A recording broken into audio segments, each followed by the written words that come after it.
Hey everyone, welcome to the Divorce Dispatcher, where we dive into the wildest, most unbelievable stories of divorce, breakups, and family drama. Stories that'll leave you speechless. This is the story of Jenna with one update, so stay tuned until the end of the video. Wife, 32. Husband, 34. My name is Jenna, and my entire world shattered when I found out my family had been hiding the worst betrayal I could ever imagine. I've been with my fiancé, Adam, for 8 years, and we were about to get married in a few months. But everything changed when I stumbled upon a group chat that revealed the ugly truth. Adam was having an affair with my best friend, Natalie. And what's worse, my own family had known about it for over a year. It all started when I noticed Adam being distant. He had become secretive with his phone, but I didn't think too much of it at first. We were busy with wedding planning, and I chalked it up to stress. But one night, while he was in the shower, I couldn't resist checking his phone. That's when I found the group chat. My mom, my sister, Adam, and Natalie were all in on it. They had known for a year about the affair, and not only had they done nothing, but they had also encouraged it. I scrolled through the messages, my hands shaking. My mom had even asked Adam if he truly loved Natalie, and suggested he talk to me about having an open relationship. "You can't help who you love," she said. I felt like throwing up. Natalie and I had been best friends since childhood. She was supposed to be my maid of honor, and now I was reading how she had replaced me on a family trip when I got sick. The more I read, the more disgusted I became. My entire family, the people who were supposed to love and protect me, had betrayed me. I couldn't even bring myself to confront them right away. I just took screenshots of everything and deleted them from Adam's phone. I felt so numb, like I was floating outside of my body, watching all of this happen to someone else. The worst part? My mom had even agreed to help Adam keep the affair a secret until he felt strong enough to ask me for an open relationship. I didn't know what to do. I wanted to scream, to confront them all, but at the same time, I didn't want to give them the satisfaction of seeing how deeply they had hurt me. So, I decided to wait for the perfect moment to expose them all. Adam and I had planned 3 separate rehearsal dinners because of our large families and scheduling conflicts. The first was with my family and friends. I knew this would be the moment I would confront them. The night of the rehearsal dinner, I put on my best smile and acted like nothing was wrong. My mom hugged me, and I could barely stand her touch. I felt like she was violating my very soul. As the guests arrived, Adam gave a speech about how much he loved me and how excited he was for our future. It was like watching a nightmare unfold in slow motion. How could he stand there, lying through his teeth, knowing what he had done? And Natalie was there too, smiling, clapping, acting like she hadn't stabbed me in the back. At precisely 7:25 p.m., I had scheduled the texts with all the screenshots to go out. My mom's phone buzzed first, then Adam's, then Natalie's. The looks on their faces were priceless. It was as if the ground had opened up beneath them, and I was watching them fall. My mom turned pale, Adam's jaw dropped, and Natalie just froze. My aunt was the first to speak. She called my mom a cruel, heartless liar and started screaming. My grandfather joined in, yelling at my mom that he didn't raise her to be this way. Soon, the entire room was in chaos. My bridesmaids started cussing out Natalie, calling her a snake. I just stood there, smiling for the first time in days, watching it all burn. Adam tried to talk to me, tried to explain, but I didn't want to hear it. I walked out with my cousin, who drove me to her house. I spent the next few days in a daze trying to figure out what to do next. My phone wouldn't stop buzzing, but I couldn't bring myself to respond. My family had been torn apart, but it wasn't my fault. It was theirs. Questions. How do I move forward from this level of betrayal? Can I even continue with the wedding after knowing what I know? If I cancel, am I liable for any financial losses or deposits? Should I sue for emotional distress? What happens if Adam tries to fight for shared assets or even claims some kind of custody if we had a child together? How do I protect myself from more heartbreak? Hello, Divorce Dispatcher here. You rang? Betrayal is one of the most emotionally devastating experiences in any relationship. And when it involves both family and friends, it can feel like your entire world is crumbling. Let's explore some of the key legal and emotional issues that can come up in a situation like this. First, if you decide to call off the wedding, you may want to consider the financial implications. In many cases, wedding deposits are non-refundable. Venues, caterers, florists, they may all have strict cancellation policies, especially if it's close to the wedding date. It's essential to check any contracts you've signed to see if you're responsible for covering the costs. Depending on the circumstances, some people may choose to file small claims lawsuits to recover lost expenses, especially if the other party's actions caused the cancellation. Next, there's the question of shared assets. Even though you're not married yet, many couples merge finances during the engagement period. This could include joint bank accounts, investments in a shared home, or even large purchases made together. It's important to assess what's jointly owned and what's legally yours, especially if there's a breakup. Protecting your financial future should be a priority, and in some cases, you might want to consult with a financial planner or legal professional to divide assets fairly. Another key issue here is emotional distress. While emotional betrayal isn't typically something that can be litigated, some extreme cases of infidelity or deception could lead to lawsuits for intentional infliction of emotional distress. However, these cases are very rare and difficult to prove. It's more likely that any emotional damage will be addressed during discussions of shared property or support in long-term relationships, such as cohabitation arrangements. Now, let's talk about family dynamics. When close family members or friends are involved in the betrayal, it complicates things even further.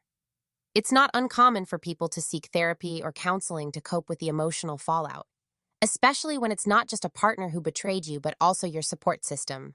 Working through these emotions in a healthy way is critical to moving forward, whether you choose to reconcile or walk away. As for any future interactions with Adam, if you had a child together or were married, custody and visitation would be relevant legal concerns. Even though this relationship didn't reach that point, these kinds of situations often highlight the importance of clear legal agreements and boundaries, especially when it comes to finances, property, and potential future claims. To everyone listening, how do you rebuild trust after a betrayal like this? Have you ever had family members involved in hiding a partner's infidelity, and how did you navigate the fallout? Let's share our experiences and advice in the comments below. Disclaimer: the information provided here is for educational and entertainment purposes only. Please consult a qualified attorney in your location for specific legal advice.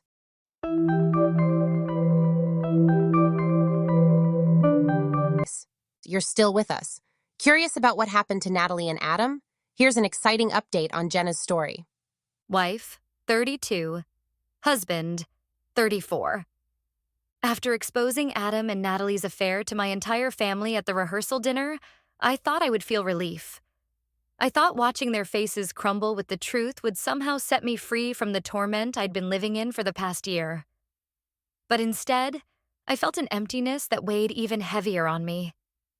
Watching the chaos unfold, my family screaming at each other, Adam's horrified expression, Natalie's pathetic attempt to save face. It all felt unreal. It was like the world around me was falling apart, and I was just standing there unable to stop it. The following days were a complete blur. I had moved in with my cousin after that night, leaving behind the apartment I had shared with Adam, and with it, my entire life. It wasn't just the relationship that had been shattered. It was everything. My trust, my family, my friendship. I ignored the dozens of calls and texts flooding my phone. It was too much to process. How could everyone have been part of this betrayal? The first person to reach out, unsurprisingly, was my mother. She wasn't apologizing. Oh no, that would have been too easy. Instead, her texts were filled with accusations and anger.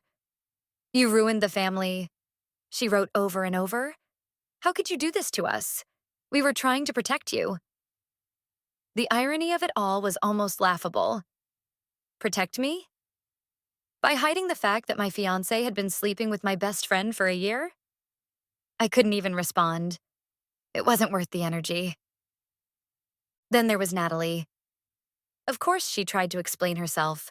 telling me in a long-winded message how she never meant to hurt me and how she and Adam had just fallen in love. As if that justified everything she'd done, sleeping with the man I was planning to marry and smiling in my face for months, pretending to be my best friend. I didn't reply. I was too disgusted. I had nothing left to say to her. And then there was Adam. His pleas to talk became more desperate. At first, he called and left voicemails begging me to hear him out. "Please, Jenna," he said. "We can fix this. I still love you. It was a mistake. I don't want to lose you." The audacity of it all. It was like he thought a few words could erase the year-long affair, the lies, the betrayal. I ignored him. But Adam didn't stop at calls. He started showing up. One evening, after a long day at work, I came back to my cousin's house, and there he was, standing on the porch, looking like a broken man. His eyes were red, his face unshaven, and he practically begged me to listen. "Jenna, just let me talk to you, please," he said, his voice trembling. "What is there to say, Adam?" I asked, my voice cold. "You lied to me for over a year. You slept with Natalie behind my back. You involved my own family in your web of lies. There's nothing left to say." "But I love you," he insisted, stepping closer. "I don't love Natalie. I love you. I made a mistake, but I'm willing to do anything to make it right." I don't know what came over me in that moment. Maybe it was loneliness. Maybe it was the pain. Maybe it was just a moment of weakness. But when Adam reached out and touched me, pulling me closer, I didn't push him away. Instead, I let him kiss me. And before I knew it, I had let him go down on me, just like old times, like nothing had changed. But when I reached my ecstasy, a wave of regret washed over me. I pulled away from him, disgusted with myself, with him, with everything. "Get out," I said, my voice shaking with a mixture of anger and shame.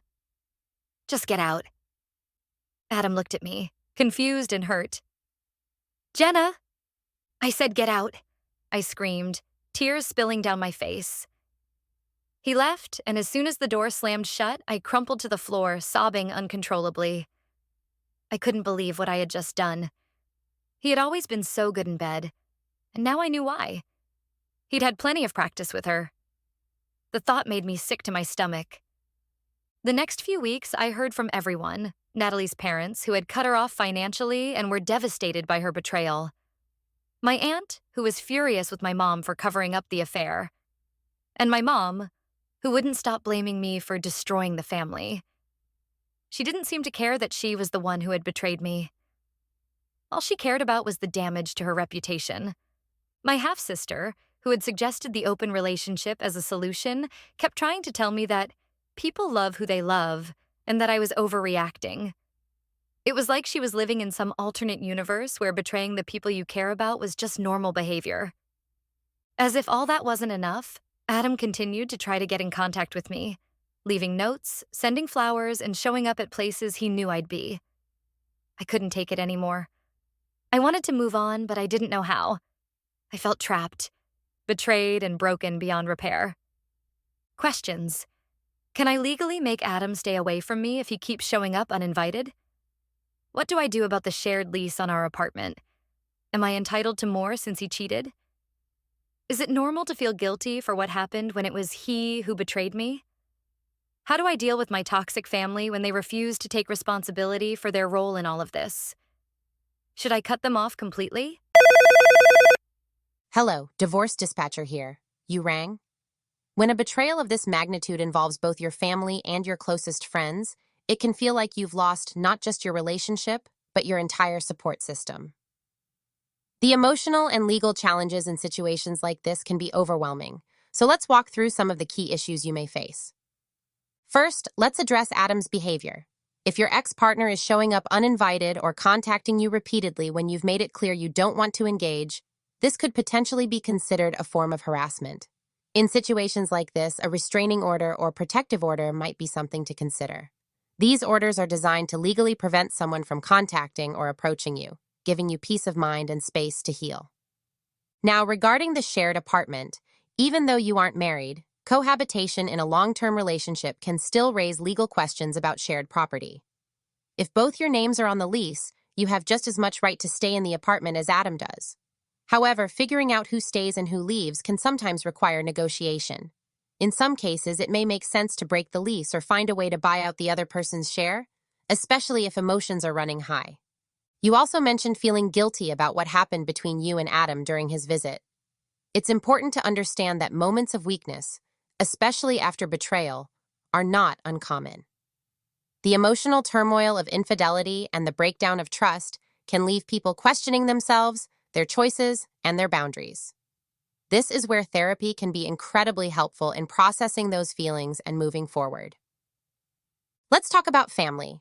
When betrayal involves toxic family dynamics, whether it's manipulation, gaslighting, or outright deception, there are times when cutting off that relationship, either temporarily or permanently, is necessary for your own well-being. It's not uncommon for people to take a step back from toxic family members, especially when the damage runs deep. Therapy can help you navigate this decision and figure out what's best for you. But in cases like this, where family members were actively involved in a betrayal, stepping away might be what you need to protect your sanity. Lastly, when it comes to moving forward emotionally, healing is a process that takes time. It's not unusual to feel lost, angry, and even ashamed after discovering such deep betrayal. Rebuilding trust, both in others and in yourself, can take a lot of emotional work. But it's important to remember that you didn't cause this situation, and you deserve the time and space to heal.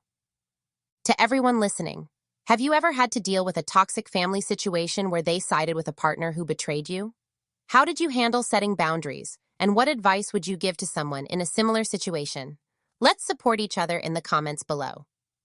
Disclaimer: the information provided here is for educational and entertainment purposes only. Please consult a qualified attorney for specific legal advice. Thanks so much for watching. If you enjoyed the video, please comment, like, and subscribe to our channel. Don't forget to hit the notification bell so you won't miss our next video. Your support means a lot, and we love hearing from you in the comments. Divorce Dispatch is signing off duty. Until next time,